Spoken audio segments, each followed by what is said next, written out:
sport fans watching around the world, this is the moment you've all been waiting for. Let's get straight into the episode.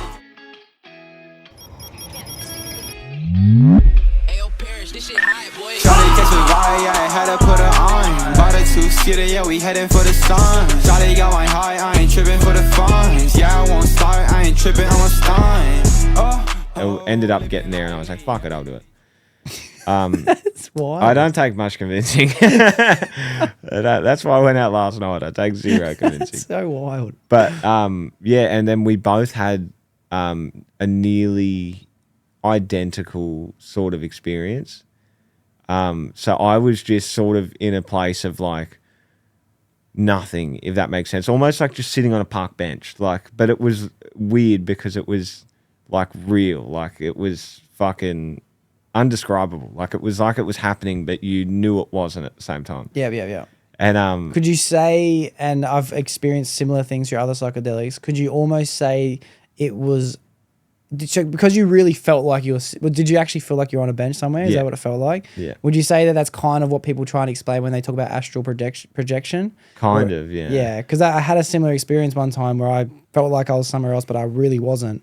And the way I thought about it in my head was like, what if this other person is going through the same trip as me? And they Yeah. feel like they're in my position right now, and I Yeah. feel like I'm in theirs. Yeah, it's fucking, it was wild because I had like a brief conversation with, it almost looked like my mum, but there was no definitive answers of anything. So I'd be like, where are we? And it's like, you already know. And it'd be like, all right then. And it was like that for about what felt like a year, Wow. but would probably have been maybe 15 minutes at Wow. maximum. And it was like, I got nothing out of it, so to speak, because I didn't get any answers, but it was like, that was fucking terrifying. Yeah. And then the bloke I was with, his name was Daniel. He had the same thing. He was like, it was so strange. He was like, I just was sitting on my lounge, which we were on his own, so it was kind of like this. Yeah. And he was like, we were sitting on my lounge, and then it was like I woke up on the lounge, but there was nothing else in the room. And then he was like, I thought I was talking to someone, and I was like, who are you talking to? He was like, but I couldn't see anyone. It was just like a PA system voice. Yeah. And he was like, and I just kept asking questions, but they wouldn't tell me anything. And I was like, yeah, that's scary. Yeah, see, that's magnificent, dude. I love the thought of doing DMT. I'm super scared myself to do it, just from my other psychedelic experiences. I don't know if I'm necessarily, I want to say ready would be the best word in case I ever write myself off, but I was going to say capable of handling it, but I don't know if I'm ready yet to be able to fucking handle it. Yeah, it was fucking terrifying. Because I remember, Ryan will tell you actually, I remember the bloke was bringing it up to me for about 2 weeks before. He's like, I got it, but I'm too scared to do it. And I was like, oh, I'll come with you, whatever. And I was telling Ryan about it over the 2 weeks. Like, oh, this bloke's got it, he's got it. I'm going to go over his house and I kind of want to do it. But I wasn't going to do it. Yeah. And then I got there and I was like, fuck it. Well, we may as well. And then, that was like, but I still think about it like so vividly as well. Like I can picture it so clearly. Yeah. It's terrifying. But again, I don't know. That's the cool thing about a psychedelic experience, right? It's like you'll never really leave you. It'll never really leave you. You'll always be able to look back and fall onto it. And some people, I listen to a lot of people talk about their recounts on DMT, and there was this one guy talk about the fact that he would smoke it all the time. He'd just be fucking loving it. And he basically had a girlfriend in this psychedelic world, this kind of same kind of PA assistant voice. And sometimes he'd smoke enough till he'd visually see her as this purple, majestic kind of female entity. And then one time he was smoking with one of his mates, and he was just watching him do it for the first time. And the guy started to freak the fuck out, like just didn't like where he was, because he had a lot of it. He wasn't comfortable with the entities around him and shit. Yeah. And then he started to feel better, and he said that he heard a voice, and he's like, oh yeah, he's in the room with me. And then he's like, what are you saying? And he's like, there's this lady speaking to me, and she says that she likes you, like, because I'm your friend, she counts me as her friend. He's like, who is it? He's like, oh, this purple entity lady. Fuck. And he's just going, get fucked, bruh, you know? Like, Yeah, fuck that. oh, I gotta fucking smoke some DMT, bruh. That's I terrible. know what I'm doing after the pod. I just go straight on the DMT. Yeah, I don't know. I don't know if I'd be keen enough to do it again.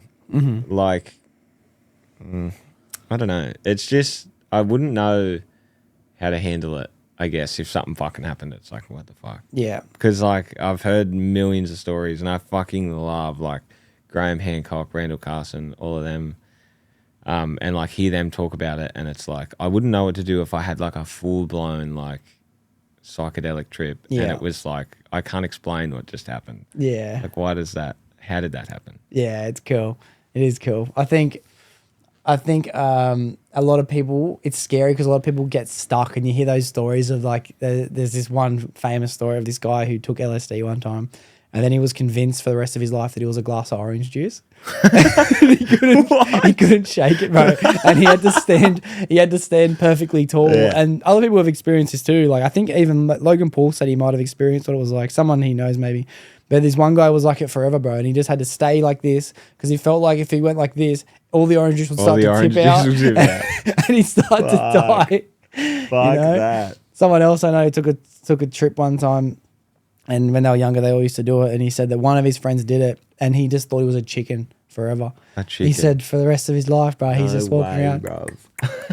Just fucking hungry chicken, bro. Oh my all day. God. And other friends of mine, he's had to be put into a facility for a little bit too because he got stuck in a trip.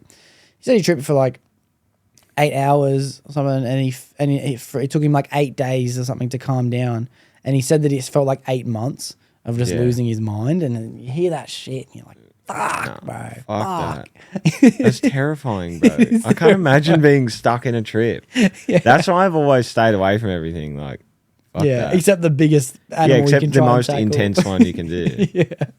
Another one of my friends, he did a similar experience to you where he said he felt like he was in this room with this entity or presence or something like that. And every time he asked questions, they gave him the answers in a way where it's like, they didn't speak to him, but as soon as he asked him, they kind of said, you already know. Yeah, that's what I had. Yeah, but he said that when they said you already know, he almost knew it, like in a way, but he couldn't describe it. Like it made sense to him. Like he obviously justified it in his own head to be like, but what if? Is it possible that I'm just that?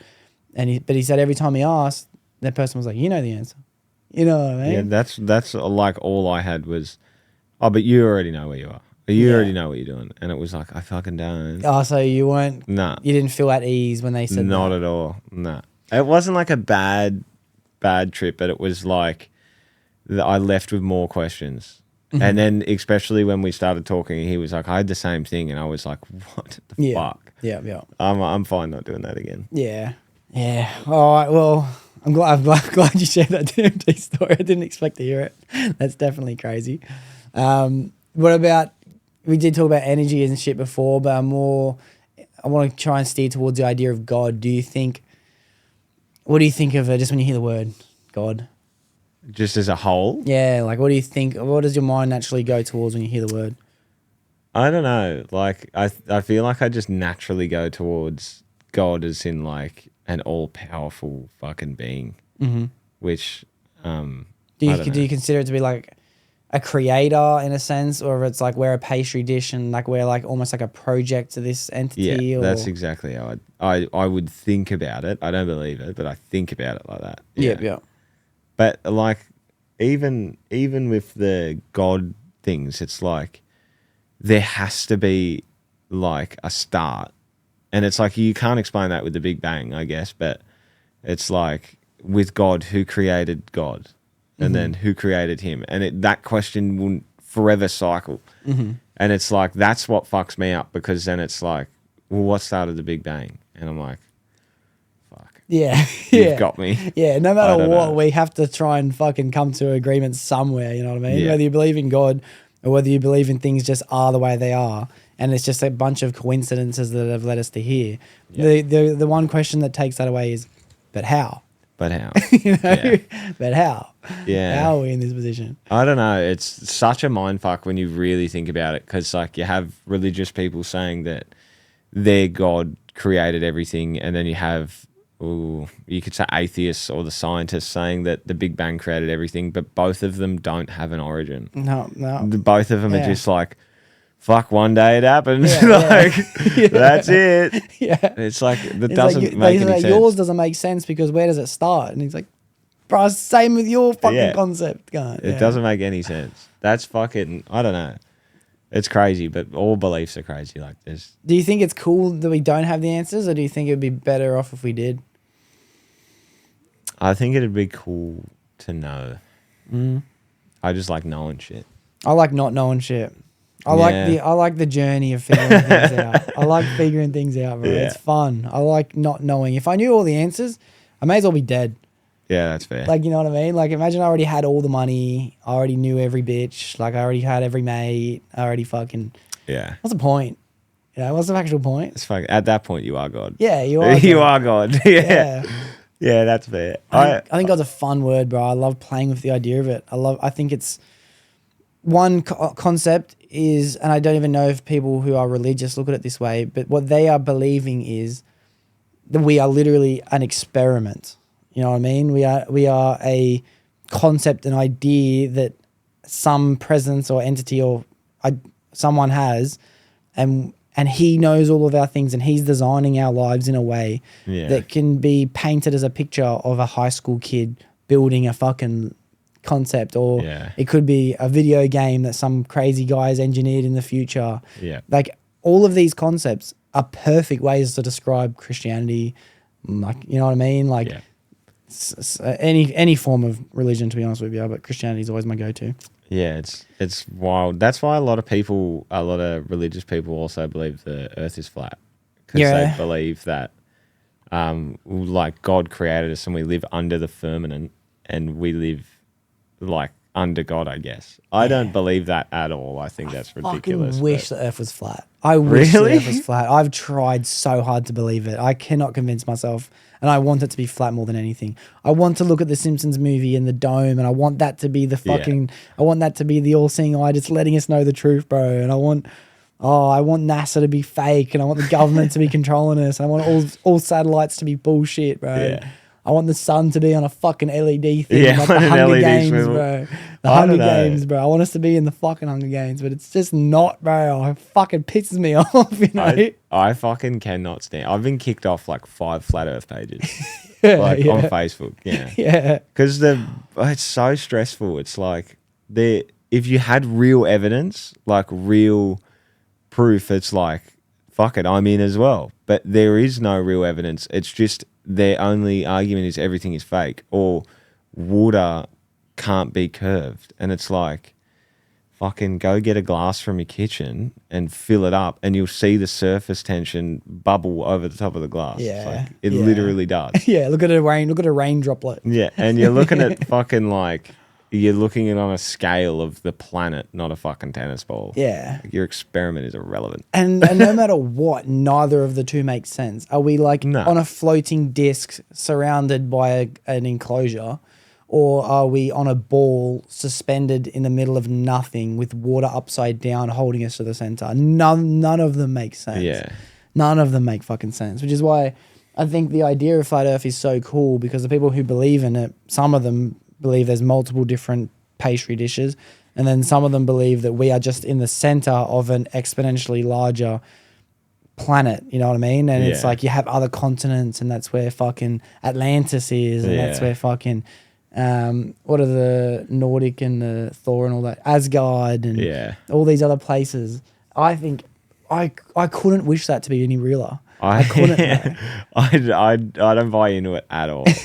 I love nothing more though than all the documentaries they make of flat earthers trying to disprove the globe, and they're proving it. Yeah. Like every it is time, fucking every time. hilarious. Yeah, I yeah. love it. There's a good Netflix docu where they did that too. Actually, Yeah. Have you seen the one on Netflix, Flat Earth? I think I have. Yeah. Oh, they did that. They were like, "This is the experiment. This is the one. We're gonna prove it." And they did the experiment. And it's like Earth is curved. Yeah. it's around. It's like, again, I'm very like, you can have your own beliefs, do everything, but like, I just can't wrap my head around why people, don't get me wrong, like, there's people that, like how you said, you'd like it to be true, you do all that, but it's a globe. Yeah. And then there's people that are like, it's Yeah. fucking not. It's like, Yeah. it is, bruv. Yeah. Settle. Yeah. Well, Like- it's not even like I know it's a globe. I'm more convinced it's a globe than I'm convinced it's flat, even though I want to believe it's flat, because the idea of it being flat is so much more fun. You know, but to believe it's flat means that you believe anyone who's ever studied the weather or climate or geography or even history or flies a plane or works at fucking any satellite company or Elon Musk's companies or all these companies are in on the hoax. Every government worldwide. Every government, every everything. elite, every billionaire, every fucking scientist, everyone's in on it, bro. And we're all just... Why would they lie is the question. Well, why? I can explain why, and it's to keep us in control. It's to keep us...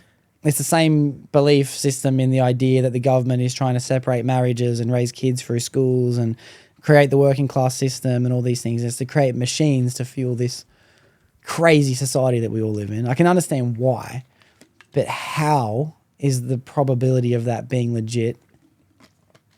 Anyone's belief blows my fucking brain, bro. Yeah, I don't know.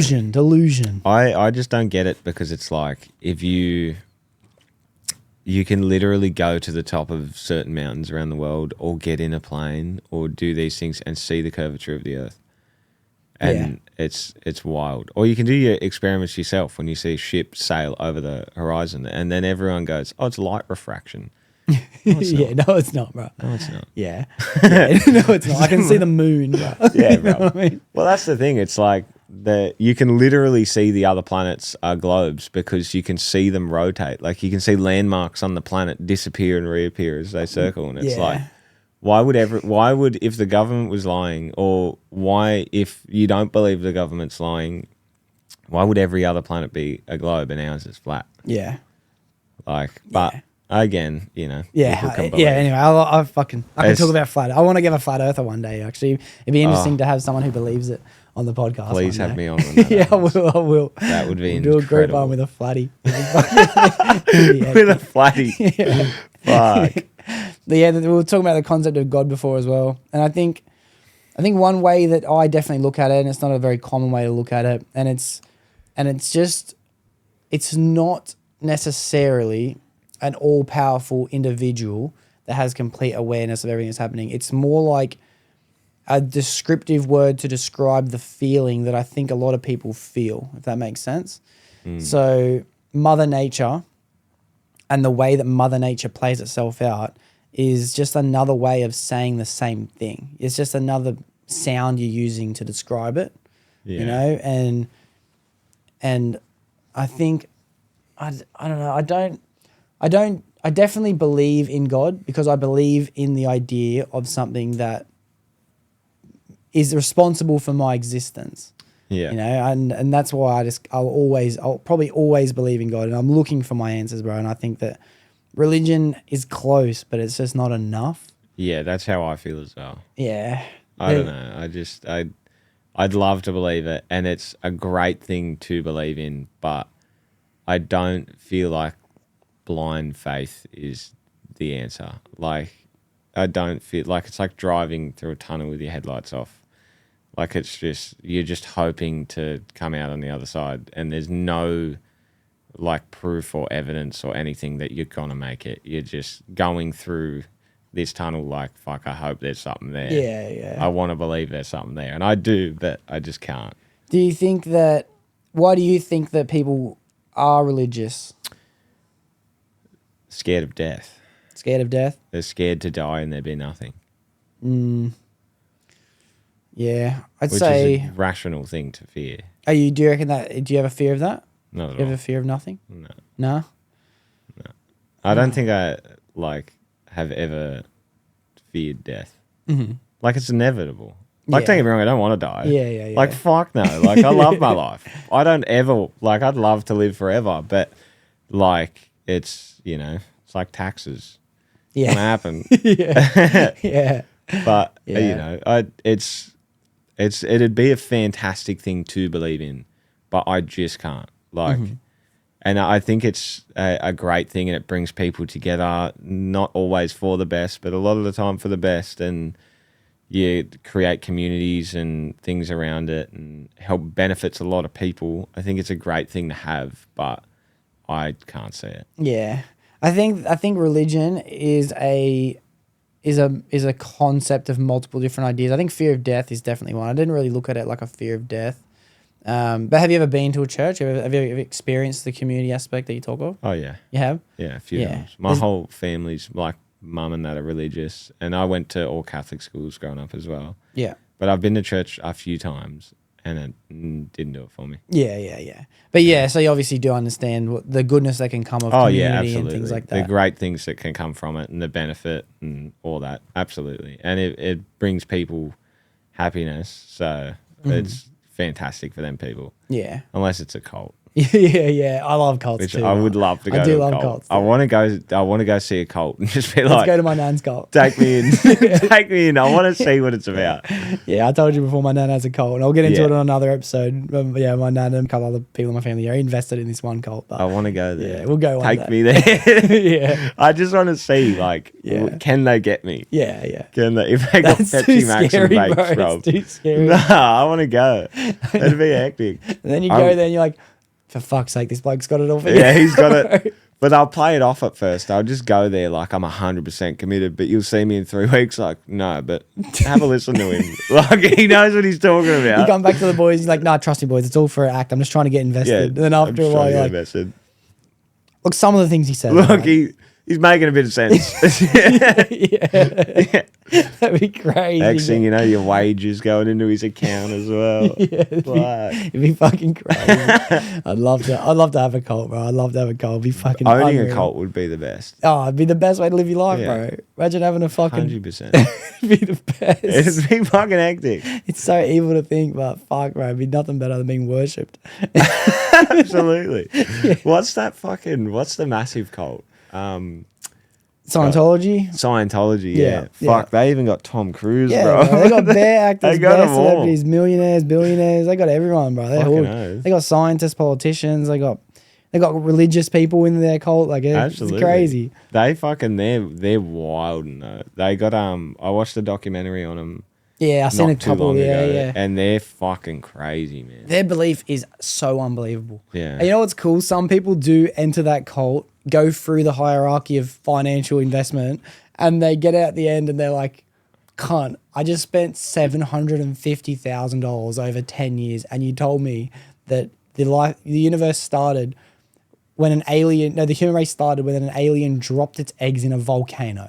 You know what I mean? Yeah, it makes sense. Yeah. Sign me up. Yeah. They're like, are you fucking kidding me? I couldn't imagine that. I think that'd be one of the craziest realizations one day, waking up in the middle of a cult and being like, oh, What the fuck am I doing? I've been lost. I watched this fucking great TV show. What was it called?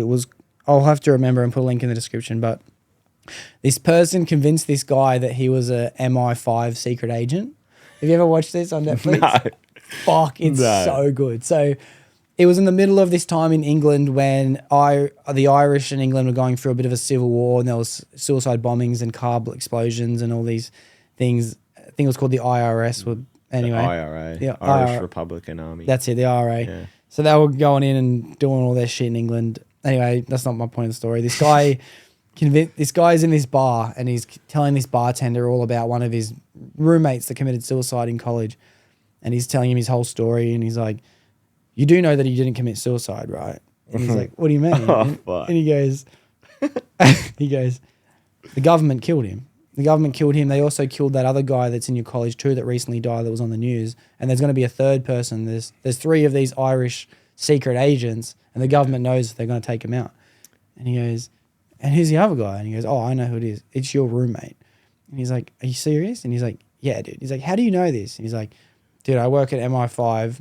I'm part of the government, and we actually need your help.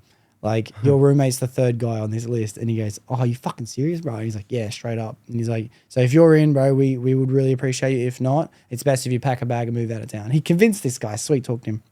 It's like, all right, sweet, what do you need me to do? He's like, all right, meet me at this place every day. Anyway, they start discussing shit about his roommate. He works his way in over the next few weeks, and he's like, right, you're going to need some training.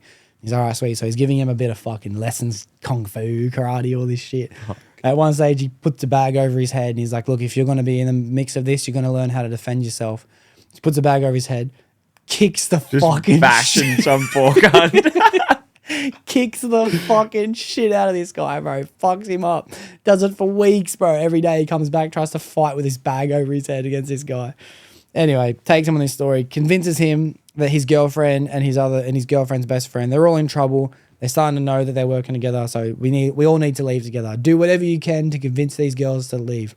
So he tells them, look, I need you to come with me on this trip. We're going to be going away for a while. And they're like, why? We got school, this, that. He's like, I've got cancer. Oh, fuck. I'm dying. So he takes them on this fucking journey of just like road tripping around, but he's actually on the phone. This guy's going, they fucking go to this place. So he's like, all right, sweet. So he hangs up, travels across the country. No, they're the other place. Eventually he has to tell the girls, all right, look, I don't have cancer. The Irish are after us. We're working for the government. All right. So we're all along this. Then it skips forward 6 months. These people were still on the run, bro. Like fucking phone calls here and there telling them to non-stop travel. They work for a week or two in this one town, get some money. They send it over to the guy to help set them up with new identities. 2 years later, bro, these cunts are still on the run. 4 years later, these cunts are still on the run. By this stage, all three of them have separated and they're all on their own little fucking scavenger hunts, bro. Working, sending this cunt money. Bro, 9 years later, this guy's working on this farm. It's one of these safe houses that he's got, just fucking doing the lawns and shit. And he's thinking, fuck, I've been here for a bare minute. Like, I've been here a lot over the last years. Like, surely if the government, if they're after me, surely they would be able to fucking know I'm here. And then he realizes in that moment, I fucked up. Yeah. This Fucked guy's up. Been paying this cunt. taken my life. 10 years, bro. They've got interviews from not just these, but all these different people. This guy's convinced all over England. Can you imagine, to bro? go on these scavenger hunts for fucking 10 years, bro. Can you imagine that? You've just been traveling around the country, working and giving your cunt all this money for 10 years, bro. Fuck that. Oh my God, it's crazy. And it's sad. Like, there's stories of some of these girls being abused by him and like fucking made him. Bro, he convinced these people to convince their families to give him all their inheritance, all their money, sell their homes. Like, oh my God, it's madness, bro. This guy was a master manipulator. How can you get away with that? I don't know how we got to that, but I'm going to try and bring it back to the idea of religion. And it's and I think it's a similar concept. I think that one thing that people look for is like the losing the fear of afterlife, because like, oh, I'm going to a better place. And I think another thing too is it teaches people to be grateful. Gratitude is a massive thing. Religion definitely indoctrinates. I think it's almost, I don't know if you really can be as grateful for the fact of you're alive without the belief that it was a gift. Does that make sense? Kind of, yeah. Like, me in particular couldn't be more grateful. I fucking love it and I'm thankful for it every day. But if it wasn't a gift and it wasn't, if for it to be a gift, someone had to have given it to me. You know what I mean? So maybe just the idea of being grateful is almost like a belief in God. Does that make sense? Yeah, kind of. I can understand that. I don't know, like, it's not a bad mindset to have and not a bad perspective to have on God. Like, it's still reassuring in a sense and still gives you a belief. But I don't know. Yeah, I think that we all have to believe in something. I don't think it has to be a God. You have to believe in yourself. You have to believe in the idea that good energy creates more good energy. You have to believe in karma. You have to believe in creating a good friendship and like not breaking your own morals. You have to believe in something. You have to believe in something. You have to stick by your fucking morals, all these kind of things. Definitely. Yeah, I 100% agree with that. I think that having a belief and like not looking to it for guidance, but looking to it for reassurance is a great thing, but you have to stick by your own personal morals. Like, you have to do what you think is right and not what you're being told is correct by like either a faith you have or a religion you have, like, or you'll end up running around the country for 10 years. Exactly. Paying some kind of Exactly. money. But that exact story is a perfect explanation of like people's fear of death. Like, that's why they did that. Right. That's why they got sucked into it for 10 years, because they were so scared to die and they're just so terrified of losing everything. But I feel like when you have someone that is so heavily into religion, they almost like lose that, well, not lose the fear, but come to accept the fact that there's death, but along with that comes an afterlife or heaven and purgatory or whatever. But I think that a lot of people do use it as guidance, and it kind of is a very similar story to this guy who's taken them on this fucking long lost journey of forever nothingness. You know, like people need guidance. People crave guidance, and I see it. And I did a podcast with a young lad named Wes. Shout out to Wes if you're listening. It was a fucking mad episode, and he told me his story of his religious belief, and he looks for guidance everywhere he is. You know what I mean? Yeah. Like, while he's got an opportunity in front of him, he'll pray for an answer, whether this is the right thing or not. And he might sit on it for a couple of days, and then that'll guide him towards his future. yeah, And I think it's an awesome way to live your life. I can't see any reason why it could be looked at as a negative. I just think you're right when you say that you need to have your own morals in place as well. I think everyone should take this for advice if you are religious. No matter what, have your belief, but everything has been passed down through generations and it's been manipulated and the governments have got their hands on it and people want control and power and all these things. So 100. things like fucking death to the gays and fucking no such thing as abortions and no birth control and all these things. It's like, come on, at least like look at things objectively. I don't think it would take away faith just because you don't believe in the entire fucking scripture. Yeah, I think a lot of people get 100%. scared of that. And that's back to the fear of not being able to go to heaven. You know what I mean? Like if they Yeah. do, fuck, I don't think it's right, but God says it's right and I don't want to go to hell, Yeah. you know? That's exactly right. Like they're so scared to have their own opinion that will not perfectly conform with what everyone else is or what this exact scripture says. And it's like, you know, don't get me wrong, there's always going to be like natural racists and all that shit, but like you can't I'm one of them just, too. you can't just be like, oh, I'm a racist or I don't believe in abortion because like this is what my religion tells me. It's like that's crazy. That's like that is a cult, bro. Yeah. That's like just being brainwashed into having beliefs because it's what you're being told is right. And it's the fear. It's the fear that just jeopardizes religion for everyone. It's the reason why people stay away from it. It's the fact that people are so scared to speak out on what they believe to be right that they're not willing to contradict it. You know? And that's what steers people away from religion. Well, Christianity's the wildest. All you gotta do is repent.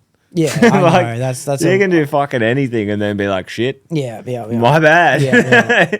Oh, Didn't dude. mean that. I've been having that conversation with one of my best mates, Patrick, and it's like I'm just battling his idea behind it where it's like, do you believe that everyone goes to heaven if they just accept Jesus Christ as their savior? Like, is that the way it works? Is the Catholic priest who fucking molests kids his whole life able to repent and go just to heaven? Get away with it. And there's that kid who's grown up in this fucking crazy society of like male dominated sexual preferences. If he grows up to do the same kind of thing, is he going to fucking heaven? You know what I mean? Yeah. Like, where's the line in the sand? Where bro? is the line? Yeah. I don't know. It's just the whole thing is fucking crazy to me. Yeah. I just don't understand it. Like, I don't understand just being like, yeah, I'm going to just devote my life to this book. Yeah. I don't get it. It's crazy. I think it's an awesome blueprint. I think it's a great That's concept. a good way to put it. Yeah. Yeah. I think the ideology behind Christianity itself, especially, my mindset's exactly the same with the Quran as well. But it's like if you do follow all the tendencies and you actually read it in a way that suits your own life, it will set structure and routine for nothing but kindness to others and offering and surrounding yourself with good people and creating a good community and all these things and a belief. And I think it's good practice for the art of male responsibility. This is another question I want to ask you in a minute, but you're practicing the idea of putting other things above your own personal needs. And I think that's one of the best things that all religions have. I think the fact that the Muslim cultures don't allow them to eat pig, like no bacon, no ham, no nothing. The fact that Sikh religions don't allow them to eat beef. I think the fact that some religions don't allow them to you have to pray on a certain time of every day. These are fucking amazing things. And I think these people should be doing them because they're teaching themselves discipline. Yeah. You're teaching yourself, you're never going to be able to be perfect. Like us for gambling, for example, right? The reason why we're bad at it is because we have a bad ability to say no to things that we impulsively want to do. Yeah. And I think these religious people are setting a great example of being like, no, you know what I mean? No, that's the end of the day. Yeah. No is the final word. And then that will create great husbands. It'll create faithful relationships. It'll create good fathers. It'll create caring wives. It'll create mothers who put the extra effort in to make the lunches for their kids every day, to have dinner ready on the table every day, because they're not just so invested in doing whatever they want at all times. They've already spent their whole life practicing that this isn't just your life. You're here to serve others. I think that's my favorite part of religion.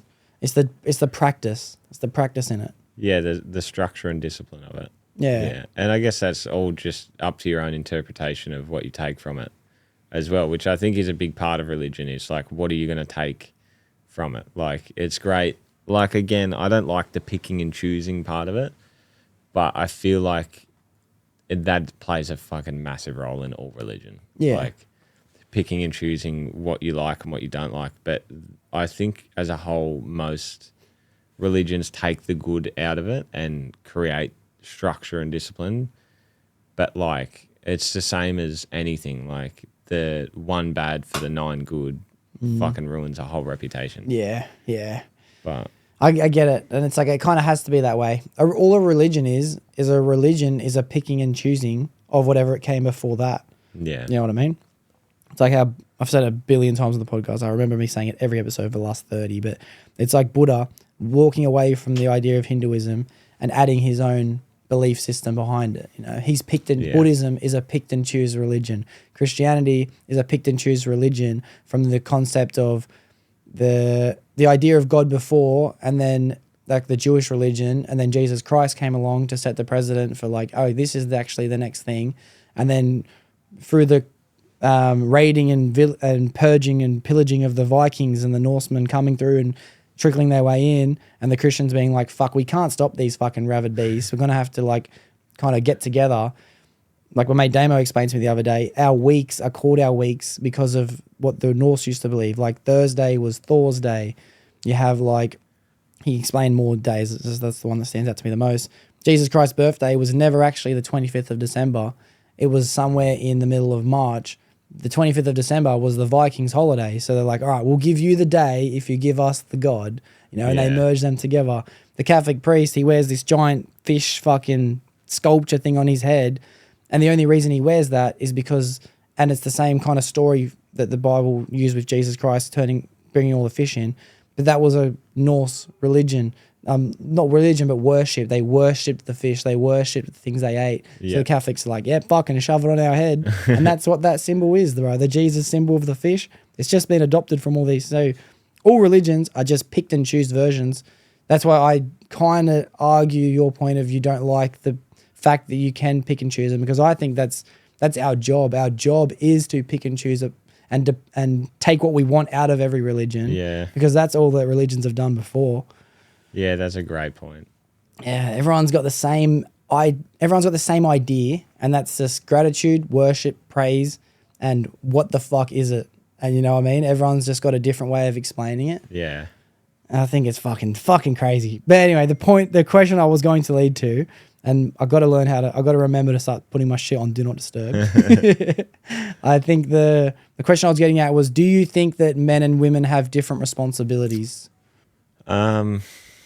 To an extent, I do. Like, I feel like I don't really think that women have the traditional role anymore. I feel like that might be a little outdated. One sec. Let me fucking see if I turn this on Do Not Disturb. Hopefully it does it to everything. Because everything's going off together. Yeah. All right, everything's on Do Not Disturb now. Sweet. Right, beautiful. Sweet. Yeah, I don't know. I don't think that women have the traditional thing anymore. Like I don't think they should either in a way, like the way they should stay at home and cook every dinner and be a stay-at-home mum and raise the kids. Like I think if a woman wants to have a full-time employment and do whatever, absolutely they should have the right to go and do that and do whatever. I still believe that men should be the more masculine in the relationship and do the harder of the working and provide. I still think that is absolutely the way that it should be, but that's just my belief. But I don't think that women need to be the like stay at home, fucking dressed up, like can't have a career. Like I think if a woman wants to go have a career, absolutely should go do it. And if a man wants to stay at home, I mean, I guess so. Yeah, I don't fully think, like me personally, I couldn't. I'd fucking hate myself. But like if a woman wants to go do whatever she's going to do, absolutely. But I don't know. I just think that old, outdated of the women need to stay at home and raise the children. I don't think that should be the case anymore. Mm-hmm. And I mean, I don't really think it's fair either. That like, because I think women have just as much as ambition as men. Maybe not for the same particular roles. Like you don't have women jumping out of their seat to go do head electrical engineer. Maybe they might lean more towards office roles or things like that. If that's what they want to do, absolutely they can. But I don't really agree with the traditional woman at home anymore. But I still do believe in that the man should be providing for the family and the children and the woman. Or man, whatever you're doing, but I still the gays are involved in that. Yeah. I still believe that the man should be the not sole provider, but the lead provider. Be doing, just handling the shit, getting what needs to be done. Yeah, that's my opinion on the man and woman thing. Yeah, well, I couldn't agree with you anymore. I'm exactly the same. I think men definitely have their role to play, and that's provider. And it sounds like you think that we've gone a step forward from like the 40s, 50s and 60s where the woman will just tend to the house and care for the house. Yeah. And I think that is true, kind of. I'm still battling my opinion on it. I think that the position women were in there was structured and it made sense. And I feel like by all means necessary, a woman should be able to do whatever she thinks her life has instilled for her. I agree with that. But it did set good precedent before in the way things were meant to operate. I think that so many factors come into play. You know what I mean? The fact of cost of living was so much cheaper back then. So a man could make the income for the family. Now it's a lot more difficult for a man to do so. Absolutely. We have technology, we have social media, we have the idea of wanting more and comparing yourself to others. And we had these things that we didn't have before. Yep. The only time you compare yourself to others would be like, if you'd get dressed up and you'd go to someone else's house for dinner and then it's like game time, you know what I mean? Like everything better look fucking perfect. Yeah. So I do believe that a man's role is to provide and to have the responsibility to take care of everyone's needs, but I feel like it's also the woman's role to provide the position for a man to do so, And I think that I do believe in marriage, even though our society's learning how to just take it away from us more and more and more. And the fact that people are getting married is more and more surprising because it's just a terrible idea. But the concept behind marriage is like a man and woman devote themselves, and it's easier through religion, but they devote themselves to being as committed to each other as possible and tending to each other's needs. And I think that as long as both parties are always willing to do that, then there is no reason for anyone to ever get divorced. You know what I mean? If you make the decision in the beginning, we will work through this together no matter what. I don't understand how these fucking divorce rates are so high. Yeah. Like someone's lying somewhere. 100%. Whether it's the men or the women, whether it's the women lying and they're trying to be able to take what the man is providing, or whether it's the men lying and they're just convincing the woman that they're always going to have their best needs at heart, someone's fucking full of shit. And I'd love to be able to see the pendulum swing back the other way. But as long as a woman can provide the position for a man to do whatever he wants, whether it's by doing his cooking, by doing his cleaning, by making his life as easy as his can be, to then give everyone else the freedom of doing whatever they want outside of him working, I think that I would probably prefer a future where the woman tends to the man's needs. And it sounds wrong. It sounds so sexist, but it's like, it's also my intention to provide everything that the woman needs. You know what I mean? Like it's not a one-sided argument. That's fair. I think I like the traditional. I like the traditional ways. Doesn't mean I don't want a chick to have a career. Have a career, but there's other things that have to come first. You know what I mean? Like fucking, if I'm making the bread, there's maybe you don't need to be working overtime. You know what I mean? Yeah. Like, it's good that you have things to keep you occupied, but as long as everything around the house is still getting cared for, because I don't have the time myself to be able to work 50, 60 hours a week and do the fucking laundry. You know what I mean? Yeah, no, that's fair. I can see that. I'd lean more towards like a 60-40 split in my ideal thing would be. So like it's nearly completely equal, but I'm the 40%. Yeah. Just to do that little bit more. But in the circumstance of like, I'm doing the more hours, I'm doing the thing. Like, I feel like if you're working the same amount of hours and doing everything, it should be the same amount of work for each other. And that'll keep a healthy relationship. That won't cause any unneeded stress. Like, then you come home and she's like, I did all this. And it's like, well, fair enough, you did. Like, yeah, I worked all day, but so did you. Yeah. Like, I feel like if it's evenly working hours, I feel like it should be evenly split. But then I also feel like there's more jobs tended to the man and more jobs tended to the woman. Like, if you're in a relationship and you have like all the lawns need to be mowed, all the gardens need to be done, like that's stuff that I would tend to naturally do and hope that that would be reciprocated in the sense of like, say like I'm out there, I do like I mow the lawns, I do everything, I do all that, and the kitchen's a little bit dirty. It's like, I'll still clean the kitchen. I'm happy to do it. But it's like, while I'm doing something else, if you could do that, like it's like a 50-50 split, or vice versa. If she wants to go mow the lawns, I'll clean the kitchen. It's like, it would just be good to have it evenly reciprocated, going off the amount of work either is doing and what needs to be done. That would be my ideal scenario. So like, there's no more pressure put on one person in the relationship than there is the other. But also picking up the slack in the sense of like, say that week she did 15 hours of overtime, I might do a bit more around the house. Yeah. Or if in what would probably be most cases, I did a lot more overtime just because of the fucking service calls and whatever. Yeah. She'd do more around the house. Like that way it just keeps it neutral. Yeah. And there's no stress. Yeah. Don't get me wrong, it would be fucking amazing if it was like 100%. your partner was the other side. But realistically, I don't think that will happen. And I'm okay for that not to happen. Yeah. Well, I think it's well and good to use the examples you've given, because like that's a better way to soften the blow, to be like, yo, I'm not planning on just sitting on the couch while you fucking slave away, cook dinner, do the kitchen, fucking tend to the kids, all these things. Like it's a good example. But realistically, I think what we have lacked in society lately is that that's not really an option. That's just a way to describe the feelings around it. You know what I mean?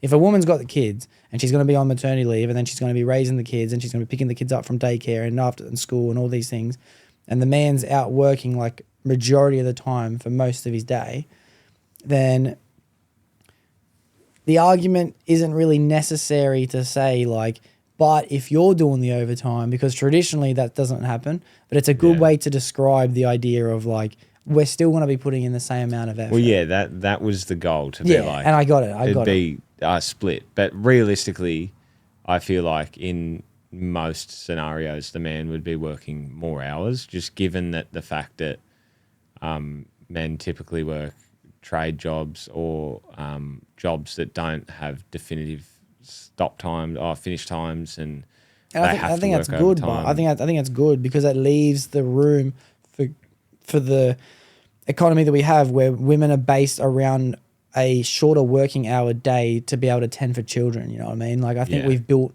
hospitals like that and daycare centers like that, and we've built office jobs like that, and we've built all these roles that women can play to be able to do that, because even school teachers and daycare centers, like all these things, like that's kind of the world we created. I don't know why we're taking away this whole idea of like, nah, it's important for fucking girls to fucking give up the responsibility of being in the kitchen. And it's like, people are just using other outside arguments to help create this villain like concept of men. You know what I mean? Yeah. Like, we don't want to just be able to get pissed all day and sit on the couch and fucking watch the footy while the woman fucking and she better make our fucking dinner because I'm watching the game. It's more like, let's be fair towards each other. You know what I mean? I'm not bringing home the money, meaning that you're my property and I need to fucking be able to control you because I've got the money to do so. bitch, I'm contributing the hours, and you contribute the hours too. It's a partnership. It's a team. It's a marriage. Yeah. I'm all for that. Of like, if something needs to be done, do it. But if I'm working more and there's just like full free time, it's like you're absolutely entitled to all the free time. Like you need free time. Everyone needs alone time, free time, do whatever.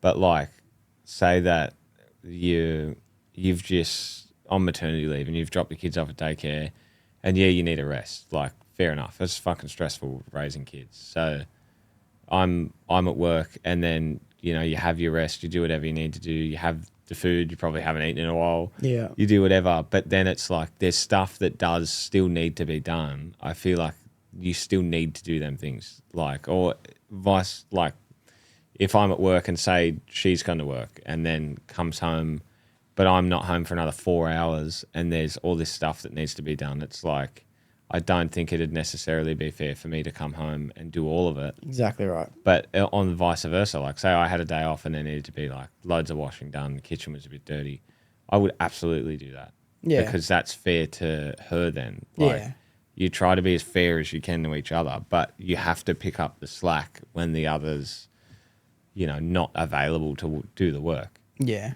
Which is, in my opinion, the best way. Like, I know a lot of people don't think about it that way, but I think like nearly a 50-50 split is the best way to do it when that's available, which realistically it's not normally fucking like that. Yeah. But that would be my best outcome of like, I'm happy to do my roles in the house, but like it's unfair if I'm pushing more on her for no reason, like when I'm capable of doing it, or when I have the time to do it and I'm just like, oh, but I mowed the lawn, so I shouldn't have to clean the kitchen. Yeah. Like, I don't think that's fair. Like, I'd be more than happy to do just as much work, but in a normal scenario, I feel like it would fall more upon the woman, if given that I'm working a lot more hours, to maybe do a little bit more housework at home if available. Yeah. Yeah. You couldn't have said that any more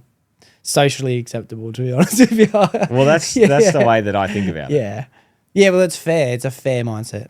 That's a fair mindset. I just think it's pissing me off that we're fucking, everywhere you look, all the older generations, everyone's fucking divorced and everyone's unhappy and everyone's complaining and fucking this and that. And it's like, well, is everyone doing their job? You know what I mean? That's exactly right. Is everyone doing their fucking job? And is your job too easy? And is someone else's job too hard? Like, you know what I mean? Are you sharing the responsibility? Yeah, that's exactly right. Sharing the responsibility. Yeah. Fucking cool. Fucking cool. I got one more question I didn't realize we've been yarning for a while. So it's going to be a long pod. I'm happy with it. How long have we been going for? We have been yarning for 2 hours and 45 minutes. Fuck, really? Yeah, since I pressed start. Yeah, wow. Yeah. That's yeah. mad. A little bit of time, toilet breaks, this, that, looking for Yeah. answers, but so far it's pretty good. But there's a couple more things I do want to get to before we wrap it up. Yep. And I thought of this question, honestly, this morning as I was just sitting here just fucking daydreaming. I thought to myself, how much money would it take for you to cut your dick off? How much money would it actually take? I don't think I could put a value on it. $1 billion. No. Yeah, you could. No. Yeah, I could. No way. Yeah, I couldn't either. Fuck no. There's no money. Like, imagine losing your cock. I was hoping you're going to say yes and try and help me get towards my answer, but my answer's like, fuck off. Fuck off. What? Oh my God. All right. What about would you shorten your dick length by 50% for $1 billion? Oh, fuck yeah. Oh, fuck yeah. I'm in. You got room to grow. Yeah, right? I got room to move. Yeah. I got room to move. I got maneuverability. Yeah. Fucking, it's crazy though. Like $1 billion, that's a lot of money. Yeah, you yeah. could have went a lot lower there. Yeah. I'll be honest with you. 50 grand. Funds are tight. Yeah, I know. 50%'s a lot. Like 50%'s Yeah, a it is. lot.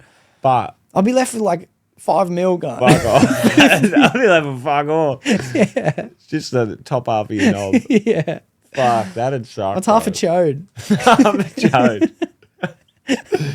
Yeah, I know. What would you do with $1 billion if you got $1 billion, bro? What would be the first thing you went and did? Let's not be responsible. Let's not say irresponsible. Yeah, that's not. You're not buying homes. You're not using investments. You're not giving people money out of acts of kindness. What's the first dumb shit you do? I'd buy an island. An island. An yeah. island. As if you would. And what would you do with your island? What do you envision it? I'd build a casino on it. Oh yeah, Fuck yeah. Fuck. Casino Island. Casino island. That'd be Casino hectic. island. And then you just fly out everyone.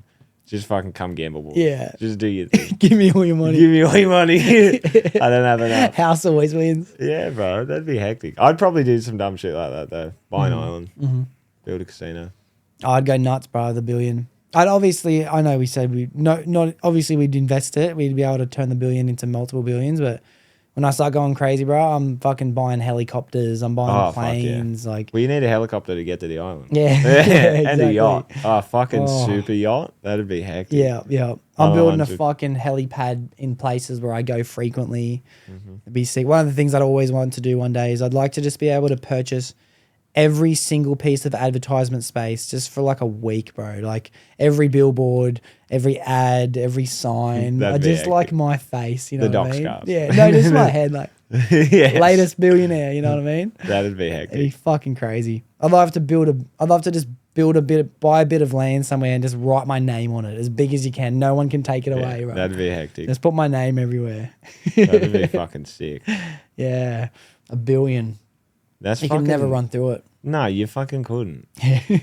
That much money. It's crazy because then you're too big to fail. Yeah, You can do whatever you want whenever you Yeah, want. yeah. You could You're do- gonna die quick no matter what. Oh, 100%. Yeah, that'd be a wild first fucking couple days after you got it. Yeah, yeah. Fuck. Whatever my spending money would be out of the billion, say I fucking and put it in these trust fund accounts to create money generation. There'd be generational wealth, but whatever my spending money would be, I reckon I would spend half of it trying to die as quick as possible. Drugs, fucking, oh, bro, doing crazy shit with my money. Fucking flying planes, blind, bro. Fucking Just hell. fucking, oh, I'd be living.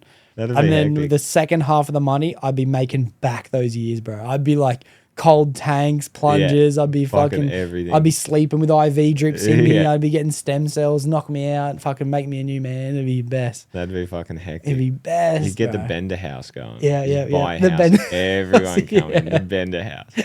Yeah, that was a funny idea. What was it? The Frigi house? What I'll was tell you, it? I'll tell everyone. So I had an idea of how about I save as hard as I can for like 5 years, all right? Just every cent, every penny. And I eat tuna and eggs. I'm like slaving away, bro. I'm fucking starting little businesses. I'm online management. I'm fucking doing all sorts of shit. Got drop shipping, whatever, flipping cars. Oh, I could make money everywhere. And then after about 5 years, you have millions of dollars and you buy the biggest, baddest house you possibly can. And you just invite everyone you know to come live with you. Yes. And you just have as much fun as you just possibly can 24/7. You'll be up for days at points on benders. You'll be fucking just mania. There'll be whores and everywhere. It'll be crazy. But the party does not stop and no one can go home until someone dies. That's a great idea. Yeah. It's a great idea. And they don't have to die at the house. It doesn't have to be an overdose. We can be responsible. We can make sure we have our daily juices. We can keep our bodies intact. But someone could die at work. Someone could get hit by a car. Someone could be murdered. Someone could be lost and never found again, kidnapped. Any reason why someone dies, everyone just shuts down the house, foreclosed, everyone's out, and we never speak ever again. Absolutely. Everyone goes their separate ways. Nobody knows each other anymore. Everyone has to just remove each other from contacts, delete off social media, and then everyone will be able to hear these stories of all these individual people, you know? Like, It'll be notorious, the Bender house. yeah. It'd be 50, 100 cunts, 150 Yeah. cunts, you know? Just going nuts, bro. That'd be hectic. And then that's it. You all just go on your Yeah, own. You have your that's own it. families. You make your own friends. And like people are like, oh my God, I met one of those people once, you know? I met one of the Bender boys. Yeah. Boys.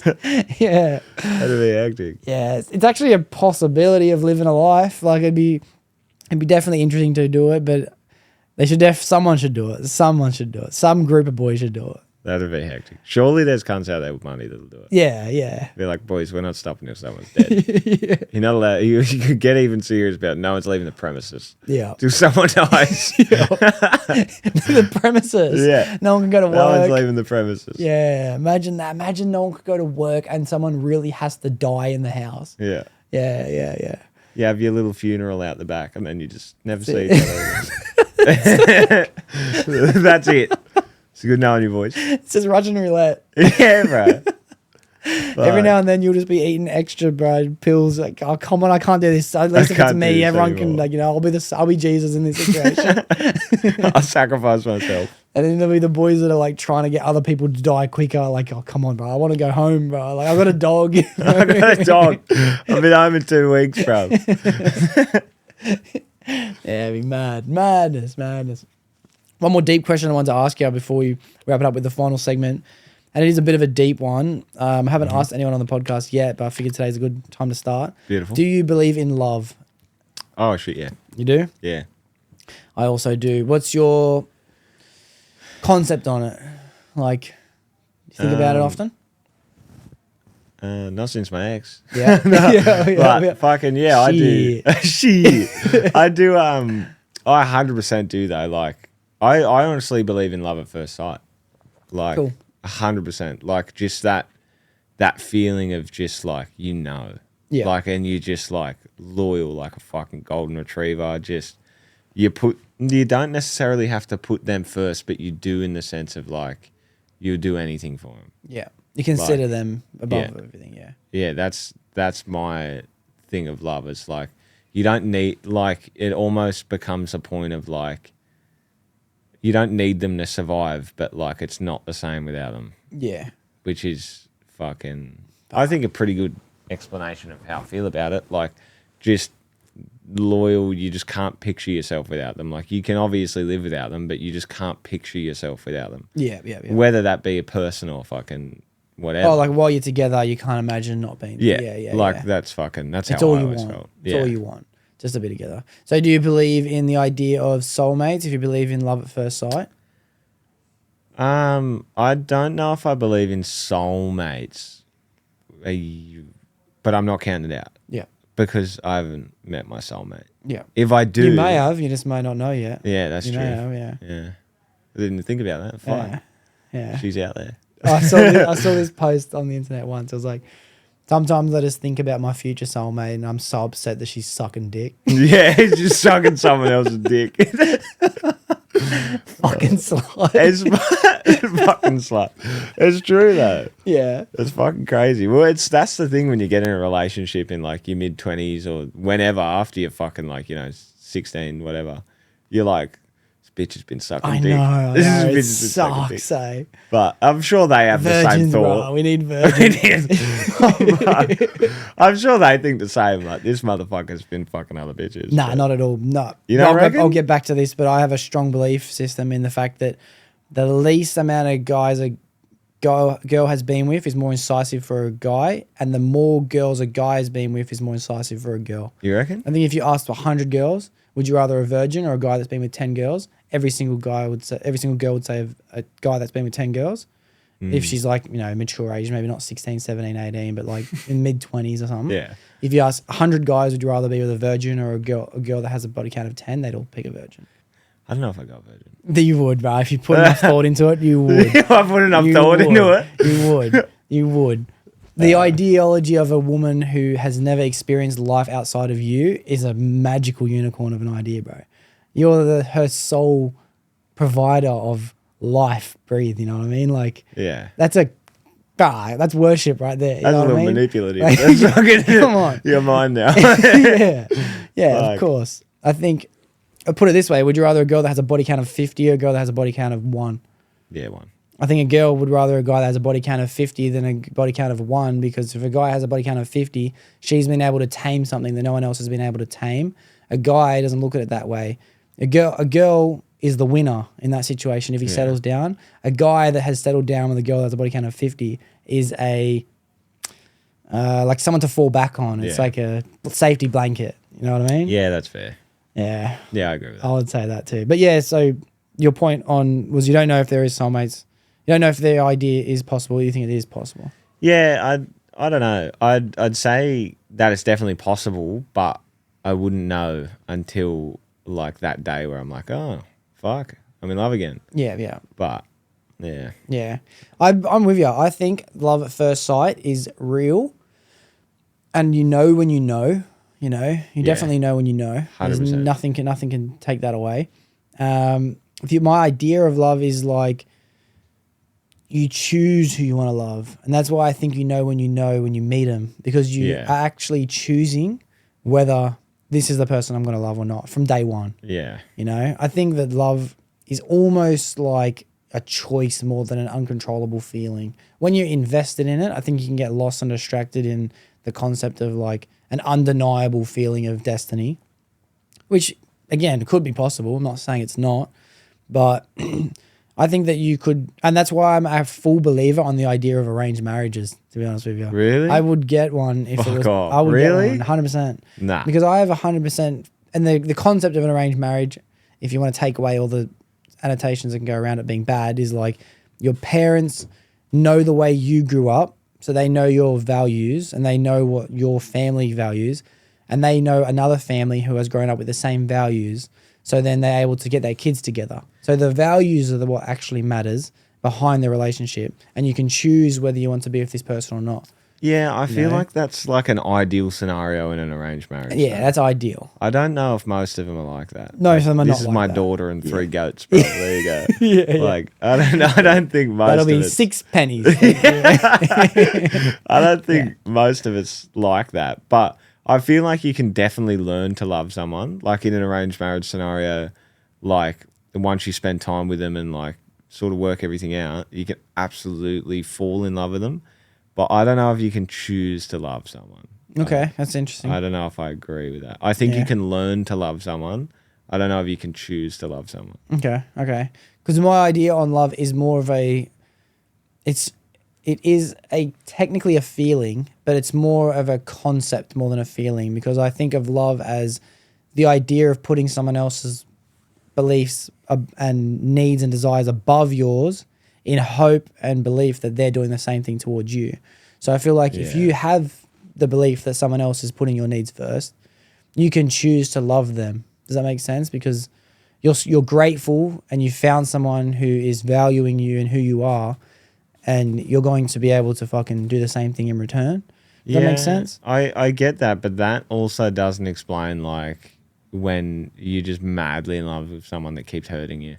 Then that like I think that's like, a choice, bro. I think that's a choice. I don't reckon like when you're laying there at night thinking about them. I don't think that's a choice. Oh, I've been there, I think bro. keeping you up at night. I don't think you're thinking like, fuck yeah, I want to be so upset right now. I want to be heartbroken. All right. Choice is a way too hard word. Maybe not choice then in that scenario, because I've been in that situation. But I'll use the word. It's tough. I've been there. We've all been We've there. all been there. It's a fucking curse that men deal with forever. But I think choice is the word I'm going to use to describe it, because you know what you're meant to do in order to get out of that situation, and that's consistently and persistently putting yourself out there to experience it again. By laying there in bed, you're choosing the idea of doing that instead of doing something productive. You know, you could be working on yourself, you could be planning your future, you could be creating a financial plan, a physical gym routine, you could be actually physically out there meeting someone in the real world. And I think you're choosing to hold on to the idea of who you think this person was, because that person probably loved you at the time. So because that person loved you, you're choosing to hold on to the idea of that person's love being reciprocant. You're never going to love someone entirely knowing for a fact this person doesn't have my best interest at heart. I think that you're holding on to the idea that they actually do.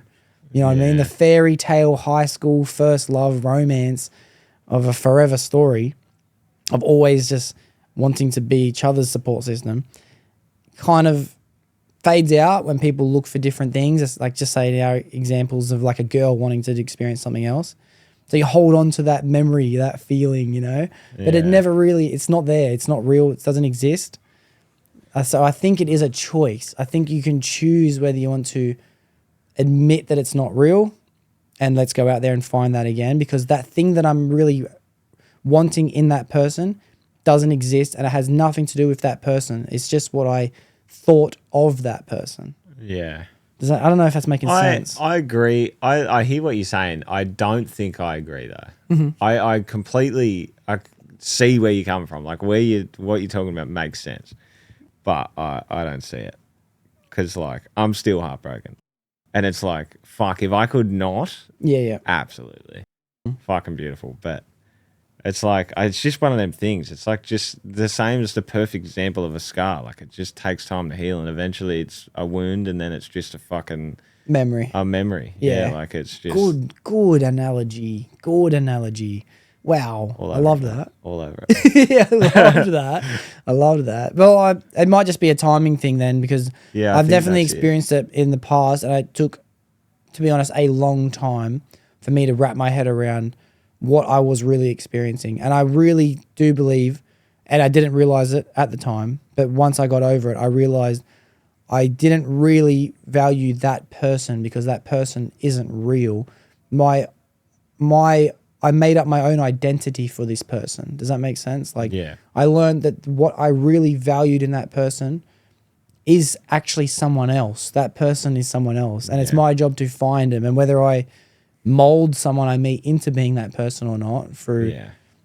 explaining my needs, explaining my values, like breaking bad habits that people might have or not. I think that you choose whether you want to love someone, but you have to already be coming from a similar value system in the beginning. You know what I mean? If one person's Yeah. more concerned about fucking smoking crack, I don't think that you're ever going to really be able to love that person because you Yeah. don't have the same values. Yeah, I agree with that. Yeah. I think it's a time thing. It takes time. Straight up, it takes time. That's all it is just fucking time. Yeah. Like, and that's the worst part. That's Yeah. fucking terrible. But time will have to come with exposure as well. Yeah. It could be 10 years later after being heartbroken, and I guarantee there's people out there that are like this because they never done anything in those 10 years. Yeah. They just dwelled on the fact that they were heartbroken. Yeah. I think that it could be used as fuel. And I shared something on my Instagram recently that someone else said to me on the podcast too, and he was saying when he got heartbroken, he was like fucking so upset, this, that, no one will want me for me, blah, blah, blah. And as he's telling me, I felt this fire burning inside me, kind of. I'm like, fuck yeah, kind. And then he goes, so I realized that day, because he was telling me about his massive gym story and his weight loss journey and all these things. And I'm like, I knew it, bro. You used it as fuel, bro. Yeah. Like, I think getting your heart broken as a man is so important, super Yeah. important. When you learn how to harness it, you can turn that feeling into like, bitch, you made the dumbest mistake. You Yeah. know what I mean? Like 100%. and this is super cocky, but I've convinced myself now through delusion to a point of I genuinely feel a little bit upset for any girl who has passed the opportunity to be with me in the past. The one and only. Yeah, because it's like, oh, you fucked up. You know what I mean? You Yeah. dumb bitch. That's a good mindset to have though. Like that you're that confident in yourself and you're like, fuck yeah, I'm killing it. Yeah. I'm doing me. Yeah. What the fuck are you doing? Yeah. Some random cunt. Fuck you. Yeah. You settled. You Yeah, know? you settled. Fuck you. And it's like, because I know like I'm going to make someone extremely happy. There's nothing, Yeah. I know I'm going to be the best husband I can be. I'm going to be the best father I can be. I know I'm going to be all these things. So it is a shame that other people missed out. And if you believe that you're going to give everything to being a committed husband and a great father and all these things, right, you got to believe in yourself that it's a shame that any girl missed out. Yeah. You know what I mean? Because you know you're going to go above and beyond what other people aren't going to do. Yeah. So it's like, yeah, I had a dream one time, and it was like after I started to make up this mindset, where I had a dream where I was at a park bench with this girl from back in the day, a schoolgirl. I didn't even date her. It was a girl that I just had a crush on for a very long time, and still bits and pieces like throughout the years after. And I remember proposing to her in this dream, and I don't know if we were going out or not, but she said no.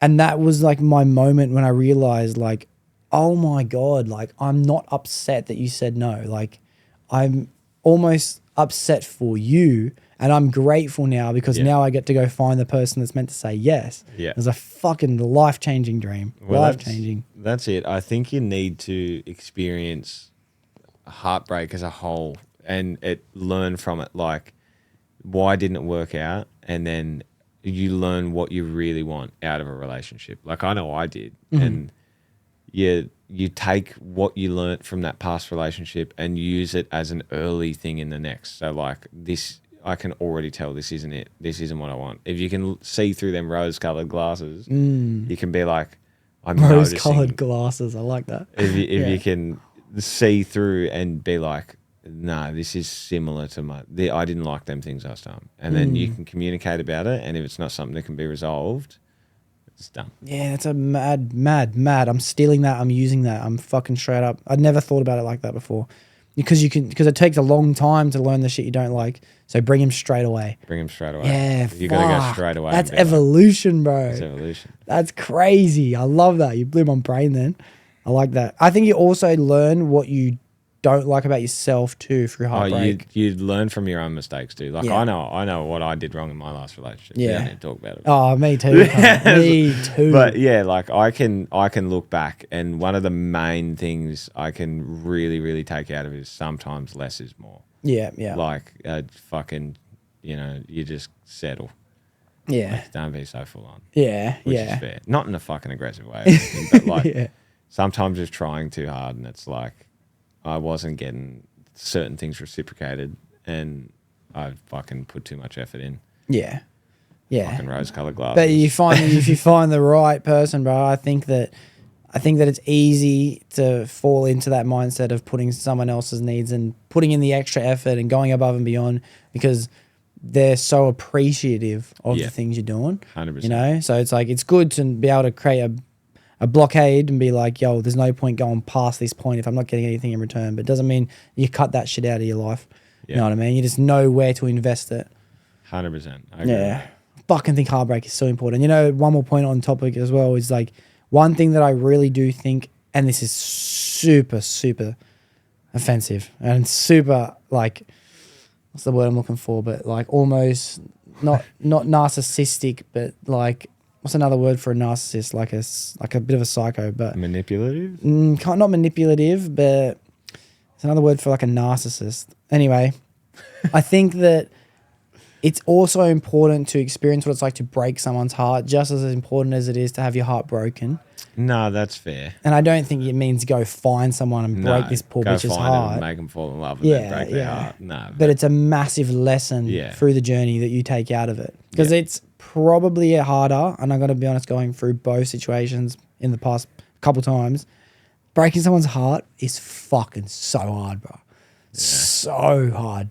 Every time I just think, oh, bitch, just cheat on me. Like, just do something. Yeah. Like, just tell me you don't love me. Do Yeah. something to be gone. Like, it sucks breaking a girl's heart. But again, through that, you're able to learn, like, all right, let's prevent this type of relationship from getting too extreme in the future by maybe, if I do see these signs of things that I'm not interested in, cutting the head off the snake quickly before 100%. we're fucking fully developed. That's the way you got to do it. Yeah.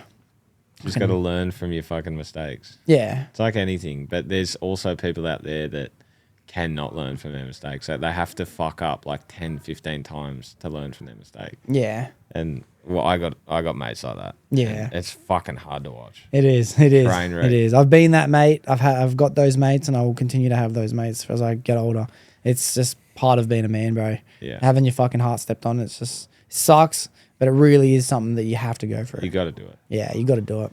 It's not All good right. at the time. Last segment before we wrap it up. All right, Yeah. deep questions. We're only going to do a couple of them. Absolutely. So I'm going to try and find a couple really good ones, but we won't do too many of them. No, fuck. I like this question. Do you think just be yourself is good or poor advice? I think it's the best advice. Best advice. All right, I'm Because- going to have a good argument against you in a minute because I've had this before. I think it's the best advice. Be yourself, because what are you going to get out of not being yourself? You're going to get fake friends. You're going to get yourself into situations where you're either not equipped or haven't got the experience to handle. And all that's going to come out of it is you being fake. So if you're not yourself, you're putting on a persona, which in certain circumstances is needed. But if you're not being yourself, then what are you doing? You're just acting. And then at the end of the day, say you've done that to get into a relationship, you've made this person fall in love with someone that isn't you. Or say you've gone out of your way and made this new group of friends and you're like, yeah, I really like them, but they like someone who they think I am. They don't like me. It's fake. Yeah. Like all being yourself can do is make the most genuine connections. Yeah. So yeah. how can not being yourself not be the best? Okay. Well, I can't argue with what you said. You explained it in a great way. I just have something then to add additionally to it. Can't argue with it. But I think as long as all that makes perfect sense, if you know who you are, okay, if you know what you value, if you know that you're not lying to yourself, then it's good to do that. But I think the best advice would be don't be yourself, be the best version of yourself. Because I think that we are all acting. Everyone's constantly trying to be someone or something, whether it's a better version of the person you are today, whether it's funnier, whether it's smarter, charmer, better at their job. Like everyone's trying to be someone. So in a way, you're acting as the person you want to be. Yeah. You know, everyone is acting. But as long as you're trying to be the best version of yourself, that's the person that you should be. Don't go into a job interview in the same clothes that you would wear if you just woke up and you were hanging around the house, because that is you. But be the best version of yourself and wear something presentable. Yeah. And you are technically lying, you're being fake, but as long as you can continue that mindset back when you're home, and when you're home you're being the best version of yourself, then you're not really lying. Well, yeah, I wouldn't say that's lying at all, because if you like dressing up like that, you're not going to dress like that when you just wake up, because it's not as comfortable. So you're still being the best version of yourself. You're just presenting yourself better. Yeah. But like, look at it in a sense of like, say someone who's a naturally shy, awkward person, right? And they're going into a group environment for like the first time in a while. Someone's invited them out with their friends. And you just tell that person, just be yourself. That person's just going to do what they feel like is them and just be quiet, be shy, be awkward. But if you tell them, be the best version of yourself, then they're going to try and make an effort to be someone other than themselves, and they're going to be more outgoing, but through this process of not faking it, by trying to be the best version of yourself, you'll become the person, because you're writing your own script. You're becoming the person you want to be. Yeah, You know I what I agree mean? with that. Yeah, I So I agree think with be yourself, it really can be looked at as poor advice, because people could take it the wrong way. If someone's naturally a lazy cunt and they go to work and they just you're going to kill it, just be yourself. And they can't be fucked. You are just being yourself. I don't know. I think that's misinterpretation of the advice, though. I feel like that falls to the person of being like, just be yourself. One sec. Hey, keep it down for a sec. Fuck, me dead. Fucking yelling and carrying on as if no one explained. We got a fucking podcast. Mate. We got a fucking podcast going. Yeah. So yeah, I think that we have the same mindset. I just think you can look at the question in two ways. Yeah, I think you're right. And I didn't look at it from a sense of not faking it. Yeah, I think you're right with that. Yeah, I think you're right with it too. Yeah. All right, here's one. I like this question. I've had this. A lot of these I've had before, so for everyone listening, like, just bear with me. But if someone that you loved if someone you loved and the person who had just discovered the cure for cancer were both burning in a building, and you could only save one, who would you choose? Fuck. That's a hard one. Fuck. Like, morally, you should save the person that discovered the cure for cancer.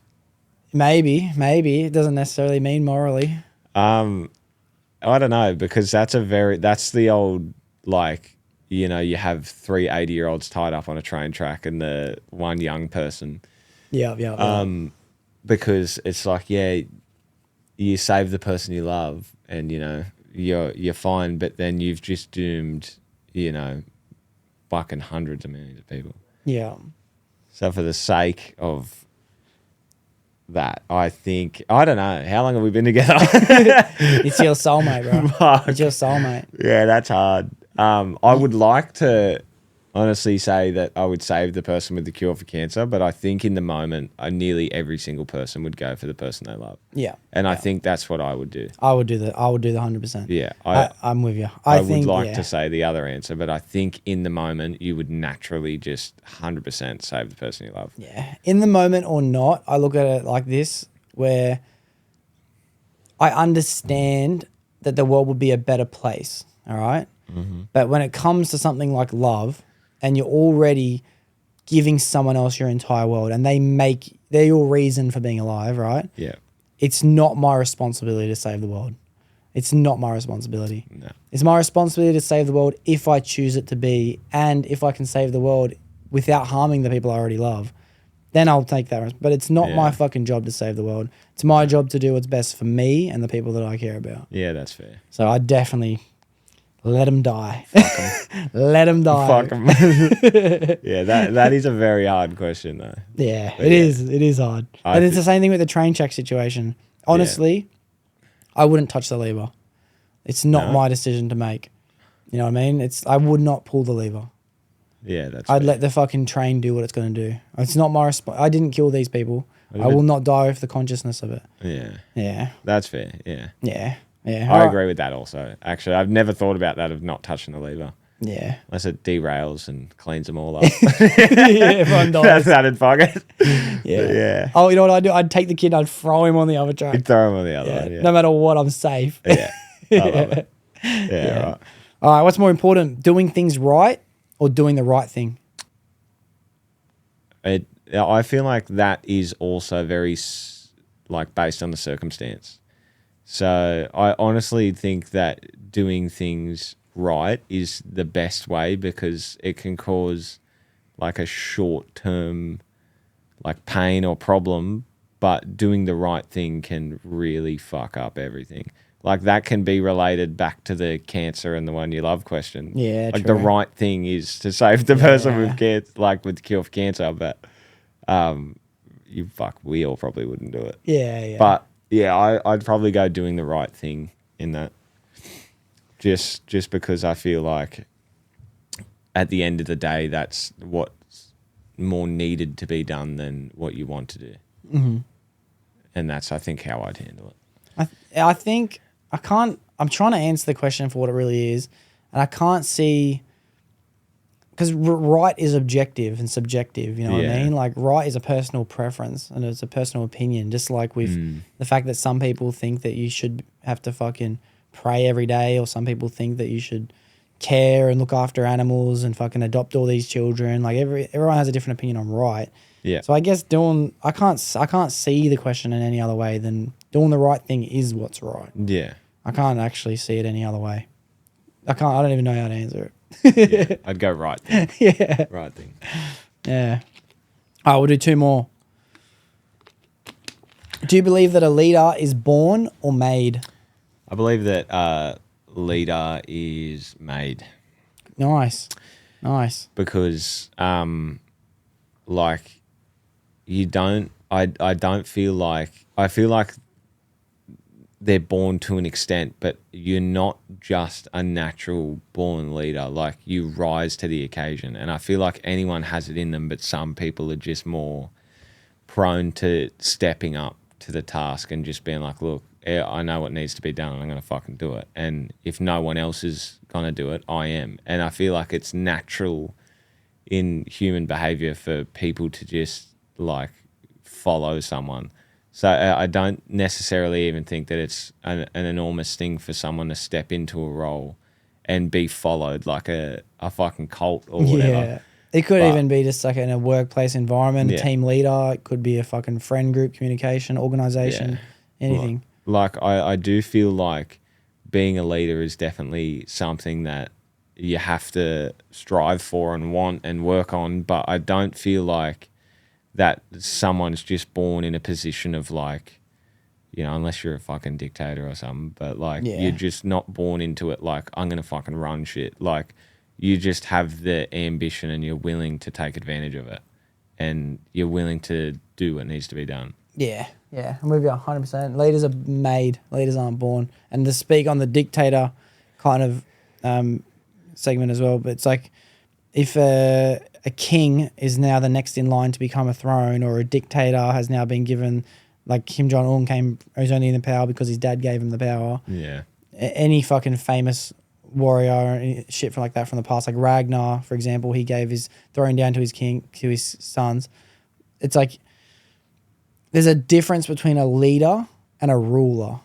Oh, 100%. Yeah, that's fucking good. Yeah. Yeah. Yeah. So I 100%. think a ruler has just been given power, but leading doesn't have power. Leading has responsibility. You lead from the front. You don't lead from an office chair. You don't lead from a throne. 100%. Yeah, you rule from a throne. Yeah, I feel like your environment, like with leaders, not natural born leaders, but people who naturally get molded by their environment into that. Like they become that because that's what's needed. They're not like, just born and they're like, fuck, I'm running shit. Yeah, yeah. They're in their circumstance and they're like, someone needs to do something and I'm going to be the one to do it. Yeah. They're not like just that. Yeah. It's like there's a famous ancient Egyptian leader and ruler called King Tut. I think it's Tut. Yeah. And he was like 9 when he got given the power and Yeah. responsibility of all these people. Yeah. But he wasn't a leader in that position. No.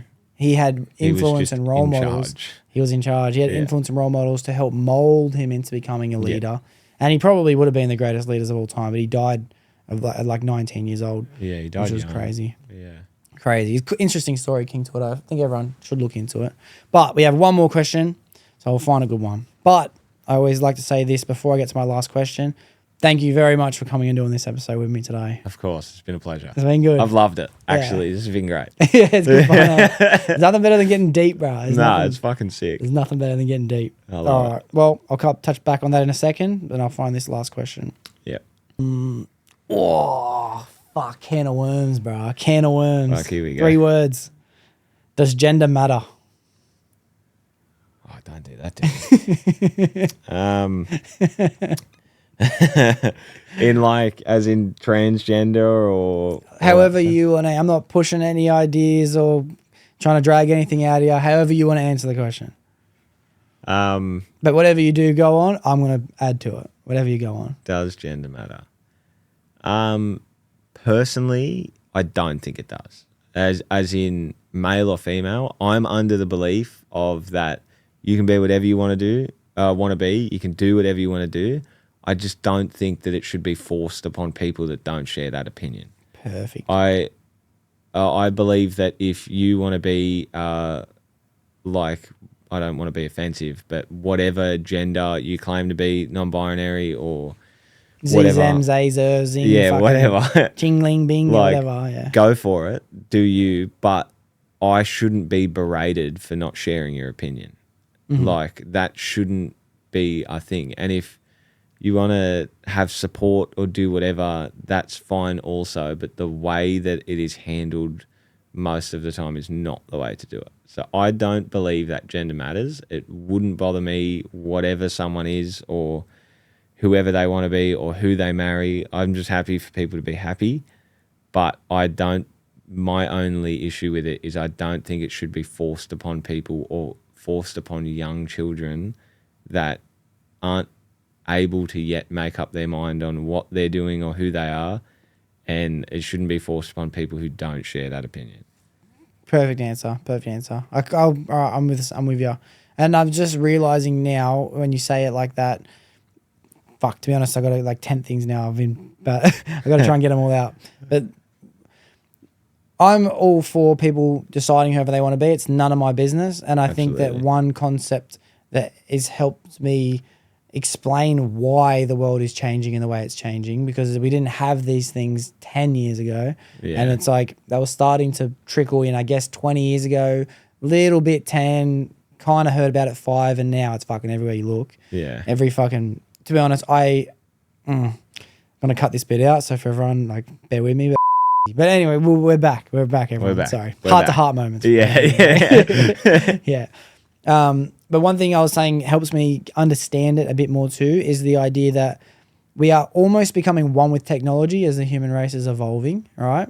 Yeah. And with all these concepts that have been created lately, like augmented reality and virtual reality, and we know we're going to head towards a society of like Ready Player One, like all these things. Like it's precedent. It's going to happen. Whether it becomes 100% of our like consumption or whether it's just something that we trickle ourselves in depending on how much time we want to invest into it, it's going to become a part of our lives. Through all this then, if we're going to have experiences that are so realistic that aren't actually real, they're virtual, every game starts the same. You choose your character. You choose male or female. if we're becoming one with the internet and we're kind of morphing into a society where we can almost download consciousness, we have AI that's almost like a consciousness. There's nothing that's stopping us from going to become on our devices, literally. Then sex actually doesn't matter. And I almost look at what we're going through as a species, as a form of evolution. We're almost at the stages where we're just becoming okay with the fact that this is, you know what I mean? Like evolution won't happen overnight. It'll take tens of thousands of years. And I guess through technology, it's going to happen way quicker. Yeah. So I get why we're going towards it. And I think, as I said, I'm happy with everyone doing what they want to do. It's none of my business. But the idea is forcing it upon people. And I don't know why, and I was just thinking this as you were saying it, we don't have a society where people are obviously unhappy with the fact that we're watching all this shit on TV and it's in our movies and it's in all these things because they think it's what people want. Why don't we just have another TV? Why don't people just have another broadcast channel or another way of taking in information, another news section, another Facebook, another fucking Instagram, TikTok for people who are okay with this?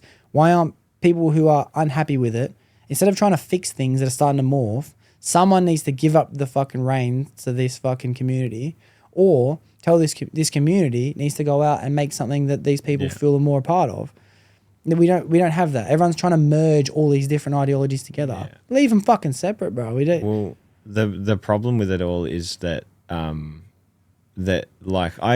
can understand where they're coming from as well, but it's like, why shouldn't it be advertised? Why shouldn't I have a platform to voice my opinion on? And fair enough.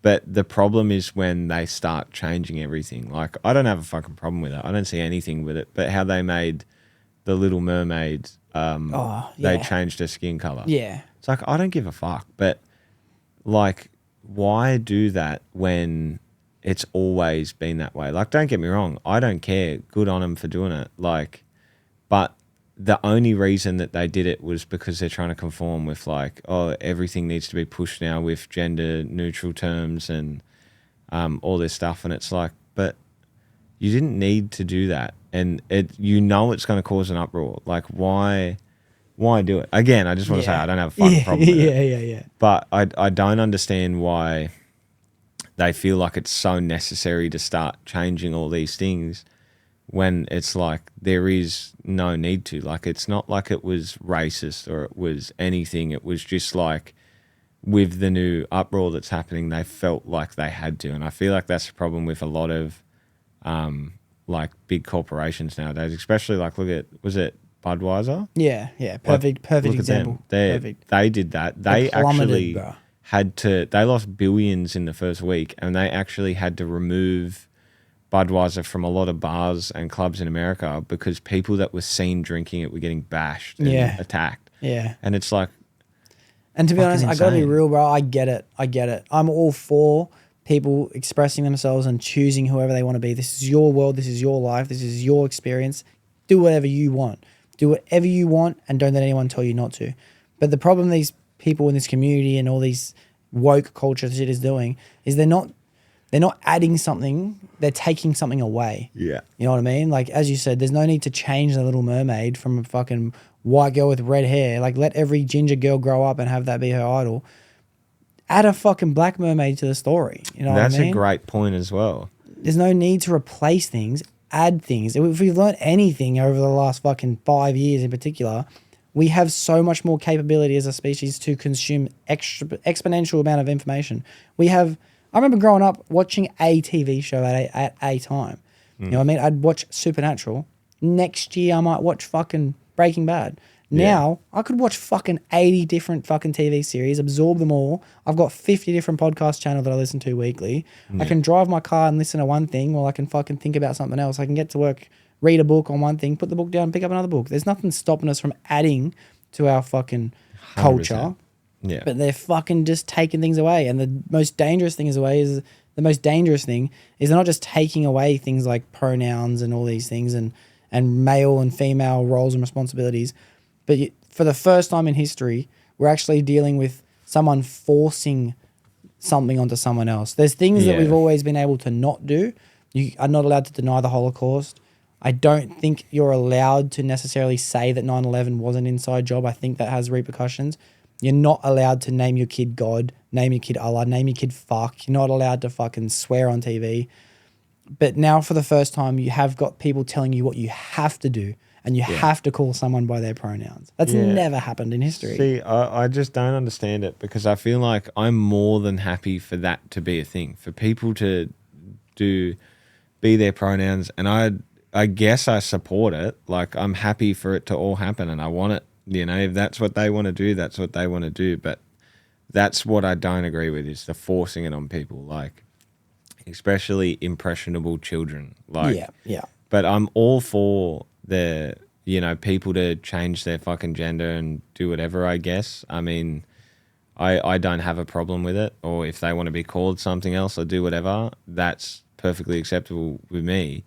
But you shouldn't be forced to confine with that. Like, it should be a choice the same as it is for them. Like, and if you want to be respectful and, you know, like, they call them by their pronouns, do everything, absolutely. Like, I'm all for that also. I think it should be a thing, but I don't think it's fair to start changing everything. Yeah. That's my only thing. I'm all for it, but It's even names, bro. People have their names, right? But there's nothing forcing people to call someone by their name, which is why, especially in work communities, people create nicknames. People call Joe Cobber. Yeah. Fucking someone I know recently got the nickname Tony Hawk because he fucking landed a car on top of a medium strip and it got fucking taken photos of and put on the internet. Like, there's nothing forcing people from speaking. You're allowed to say whatever you want. Name is just an easy one, but like, fucking forcing someone to give someone their pronouns is like, you're telling me how I have to live my life. You fucking live your life. There should be the communities. I'm all for it, but it's like, it's the same thing, and this sounds fucking pretty slack, but I feel sick when I watch a gay couple kiss. Like, if I see two blokes fucking making out, I feel sick. I fucking makes me want to vomit. It's just for me, it's just not right. But I love seeing them. I love knowing that they're happy together. You know what I mean? Like, if they're fucking holding hands, I guess I'm not too fucking offended by it. You're just holding hands, you're walking down the street. If I see two blokes passion, get that shit out of my face. I didn't sign up to watch that. So, keep it in movies and keep it on TV, but add another fucking category of shit. You know what I mean? So, yeah, I'm with you. I think gender doesn't matter. I guess that's how you answered it. Yeah. I answered it too. It doesn't matter. Doesn't matter. All we did was fucking talk about the implications, I guess, that it has around it. Yeah. Took the long way. One more question that doesn't come off my phone. It's the same question that I do ask everyone that comes on. Absolutely. And thinking back on it, now is usually the time when I say thank you for coming on. So again, thank you for coming on. Anytime. But if someone came to you for advice, mostly because they were feeling depressed because they felt lost, what advice would you give that person? Because they were depressed and felt lost? Yeah, they were depressed mostly because they felt lost. That's usually the root to a lot of depression. It's a hard one to answer. I feel like the best advice you probably could give is like, there's obviously the old cliche of like, it gets better. Like, but it's so hard to drill into people like, it fucking gets better, man. Like, you got to understand that. Like, I've been there myself. I've lost people to suicide in my life. I've been close myself. Like, and it's so hard to describe the fact that like, it does get better. Like, how to put that into words and bring it through to people. But the best way that I've always found is like, focus on the things you enjoy. So there's always something you enjoy. There's always some place you like to go or someone in your life, and you just got to like focus on that and make that the center of everything for now. Like, get through this. And the most thing is like, if you have family, which everyone doesn't, or if you have friends, again, everyone doesn't, but you just need to communicate. You need to get it out. What's the problem? Why are you struggling? And then you'll realize, oh, fuck, someone's been through this before. There's a way out of this. It's not just like the no through road. Like, there's a way out of it. But the main thing is like, talk to people. Talk to someone, talk to anyone, and you'll realize like, as soon as you do, it's like a weight off your fucking chest. You just, oh my God, like, I know that's what helped me was like one day I was like, fuck, I can't do it anymore. And I remember talking to one of my close mates about it, and it was just like, fuck. And it was the worst advice he ever gave. Like, it was fucking terrible. Yeah. But I was like, just sort of acknowledging the problem. Like, I sat down and I was like, fuck, that's amazing. So the best advice I could probably give would just be fucking like, find something in your life that brings some form of happiness or excitement, or even just a distraction, something that you're not fully invested in. Invest yourself in it, put your time into it, and talk to people. You need to communicate. Communication is everything. Yeah, perfect answer. I loved it. Communication is everything. I call communication is key. Yeah, that's the key to my fucking life. Communication. 100%. I appreciate you being honest and saying that you've gone through it before, and sorry you suffered the feeling of suicide, because I've been through it myself. I've lost someone super important to me, so I know what it feels like. And again, I've had the thoughts, I've had the tendencies. Like, again, I think it's a natural part of life to want to give up sometimes, but couldn't have said it better myself. Find something that you're fucking interested in. You just got to find something. And when you said that, when you tell someone about it, it's good to know someone else, like other people go through it too. Yeah. You can't comprehend that when you're going through it. No. But everyone knows no one knows what you're going through, but everyone knows what it feels like to go what you're going through, because everyone goes through it. Yeah. And you'll never be able to convince yourself of that. Someone else has to tell you. No, in the moment, you can't. Yeah. Will Smith said it like, there's two things that I try and live my life by, and that's running and reading. Because when you run, you're able to overcome that inner bitch that tells you to stop, and you're able to push yourself to go further and beyond. And when you read, it's similar to the way you said your answer, because when you read, you realize that whatever problems you have in your life, not only has someone else experienced them, but someone else has gotten out of them. Yeah. And reading is like another way of saying communication, talking to people about it, because there's a fucking million answers to get out of the situation. So 100%. Communication is key. Great answer. Great episode. I fucking loved every single second of it, bro. Yeah, it was good. I enjoyed it. I loved it. I fucking loved it. You gave me a little podcast high off this episode. So I like it. Appreciate it. Thank you very much for coming on. We will definitely I'll set myself a rule, no more than 12 to 15 episodes until we do this medium. Right? Oh, please. No more than please, that would be amazing. Yeah. Now that you and Fossey have both come on, I think it's about time we start to do a little bit of a company I used to work at, Beep. Beep. Yeah, company. It's time we do a boys one. All right, I want to have you, Fossey. We'll get Tubby. We'll get George. It'll be fucking awesome. I'm going to have another group one. You'll be able to meet Joel, the old manager. You'll be able to meet some of the other boys that used to come on, and we can all share the space together and take turns jumping in and on the mics. So that'd be mad. Glad to have you on for that. And yeah, me, you and Fossey would be doing one very soon as well. Yeah. As I said, perfect episode, perfect answers. And really appreciate it. Of course, brother. Yeah. It was good. Gang. All right. That's a wrap. Shawty catch a light, yeah, I had to put her on. Bought a two-seater, yeah, we heading for the sun. Shawty got my high, I ain't tripping for the funds. Yeah, I won't start, I ain't tripping, I'm a stunt.